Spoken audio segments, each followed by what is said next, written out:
Hello दोस्तों, क्या आपने कभी सोचा है कि आखिर नवरात्रि क्यों मनाई जाती है? क्या ये सिर्फ एक त्योहार है या इसके पीछे छुपा है कोई ऐसा रहस्य जिसे बहुत कम लोग जानते हैं? क्यों पूरे भारत में 9 दिन तक माँ दुर्गा के अलग-अलग रूपों की पूजा की जाती है? आखिर क्या हुआ था उन 9 दिनों में जो आज भी हर साल दोहराया जाता है? क्या सच में कोई ऐसी शक्ति थी जिसने एक भयानक राक्षस महिषासुर का अंत किया था? तो चलिए दोस्तों, आज की वीडियो में मैं आपको ये पूरा इतिहास बताने वाला हूँ। तो वीडियो पूरी देखना और पूरी जानकारी लेना दोस्तों। तो चलिए दोस्तों, मैं आपको बताने वाला हूँ नवरात्रि का अर्थ। दोस्तों, नवरात्रि का अर्थ है नौ रातें, लेकिन ये सिर्फ समय नहीं, ये एक आध्यात्मिक यात्रा है। कहानी शुरू होती एक ऐसे राक्षस से जिसका नाम था महिषासुर। उसने कठोर तपस्या करके वरदान पाया कि कोई भी देवता उसे नहीं मार सकता, और फिर उसने तीनों लोगों में आतंक मचा दिया। तब सभी देवताओं ने मिलकर अपनी शक्तियों का संचार किया और वहीं से जन्म हुआ माँ दुर्गा का। दोस्तों, 9 दिन तक चला ये युद्ध। हर दिन माँ ने एक अलग रूप धारण किया, और दोस्तों 10वें दिन हुआ बुराई का अंत, जिसे हम कहते हैं विजयदशमी। तो चलिए दोस्तों, अब मैं आपको माता के 9 रूपों का वर्णन करवाने वाला हूँ। नवरात्रि का पहला दिन एक नई शुरुआत का संकेत देता है, और इसी दिन पूजी जाती है माँ शैलपुत्री, पर्वतराज हिमालय की पुत्री। लेकिन इनका रहस्य इससे कहीं गहरा है। यह वही देवी है जिन्होंने पिछले जन्म में सती के रूप में जन्म लिया था। जब उनके अपने पिता ने भगवान शिव का अपमान किया, तो उन्होंने अग्नि में समाकर अपने शरीर का त्याग कर दिया। दोस्तों सोचो, कितना गहरा आत्मसम्मान और आत्मबल होगा उस शक्ति में। और फिर उसी आत्मा ने पुनर्जन्म लिया शैलपुत्री के रूप में। दोस्तों, माँ शैलपुत्री हमें सिखाती है कि जीवन में चाहे कितनी भी बड़ी हार या पीड़ा क्यों न मिले, एक नई शुरुआत हमेशा संभव होती है।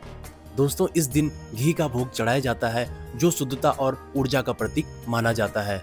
और कहा जाता है कि जो व्यक्ति इस दिन सच्चे मन से पूजा करता है, उसके जीवन की नींव मजबूत हो जाती है और उसका मन स्थिर हो जाता है।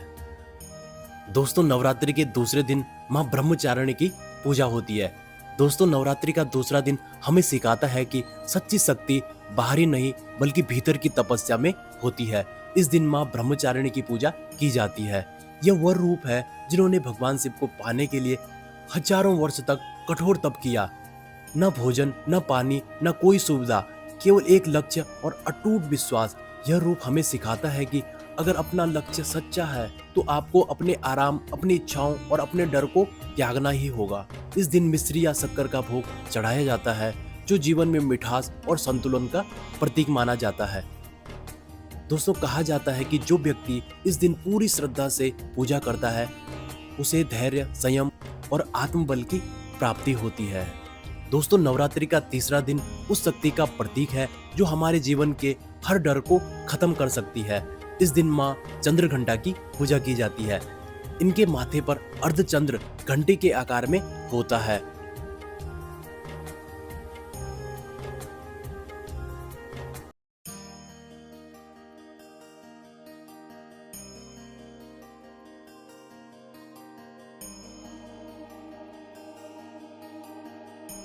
जो मन को शांति और स्थिरता देता है।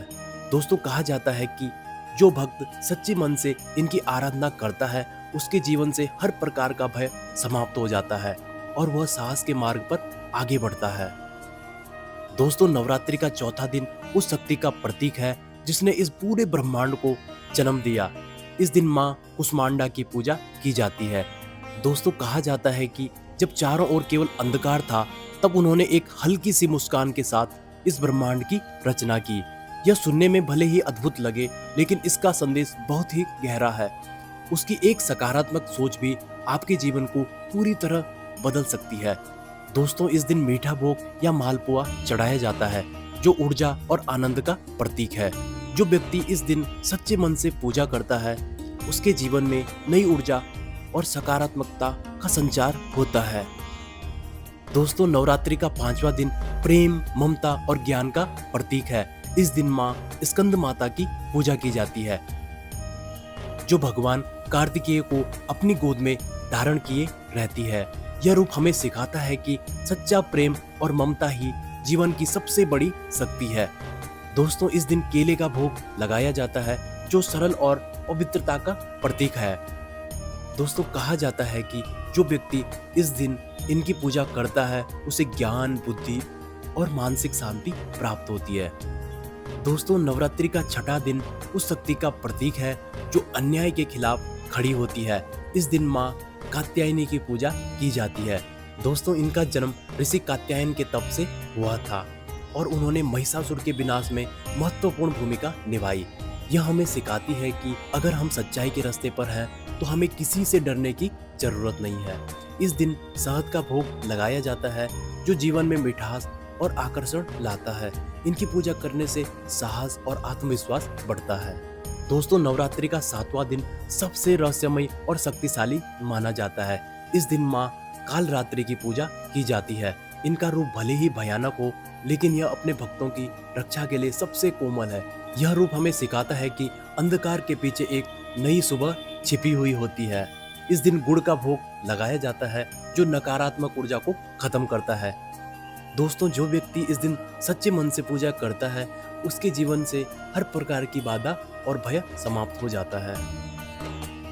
दोस्तों नवरात्रि का 8वां दिन शांति, पवित्रता और सौंदर्य का प्रतीक है।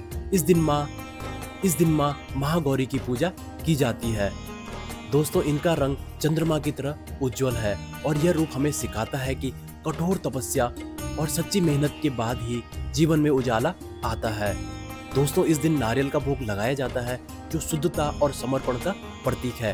कहा जाता है कि जो व्यक्ति इस दिन इनकी पूजा करता है उसका मन और आत्मा दोनों शुद्ध हो जाते हैं। दोस्तों नवरात्रि का अंतिम दिन पूर्णता और सिद्धि का प्रतीक माना जाता है। इस दिन माँ सिद्धिदात्री की पूजा की जाती है। दोस्तों ये वो देवी है जो अपने भक्तों को सभी प्रकार की सिद्धियां प्रदान करती है। यहाँ तक कि भगवान शिव ने भी इनकी कृपा से अर्धनारीश्वर रूप प्राप्त किया। यह हमें सिखाती है कि जब हम पूरी श्रद्धा और समर्पण के साथ प्रयास करते हैं तो सफलता निश्चित होती है। दोस्तों इस दिन हलवा पूरी या तिल का भोग लगाया जाता है जो पूर्णता और संतोष का प्रतीक माना जाता है। दोस्तों जो व्यक्ति इस दिन सच्चे मन से पूजा करता है उसकी सभी इच्छाएं पूरी हो जाती है। तो दोस्तों ये थे नवरात्रि के 9 रहस्यमय रूप जिनमें छुपी है पूरी सृष्टि की शक्ति। अगर दोस्तों आपको ये वीडियो पसंद आई होगी तो प्लीज़ प्रवेश चमोली ब्लॉग्स को जरूर सब्सक्राइब करें। धन्यवाद। जय श्री राधे, जय श्री कृष्णा, जय माता रानी।